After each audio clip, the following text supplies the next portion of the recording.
Hello guys, welcome back to another Blender tutorial. Today I'm going to be showing you how to use Bloom in Cycles.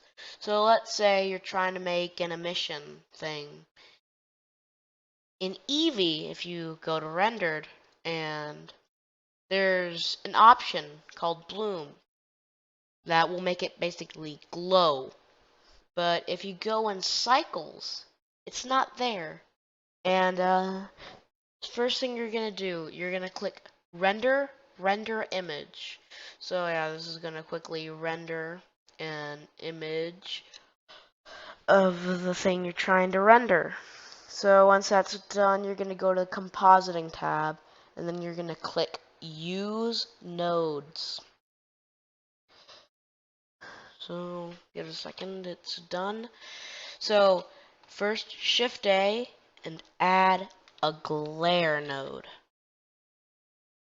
And put it right there. From streaks, put it to fog glow, and from medium, put it to high. So now you have bloom in Cycles.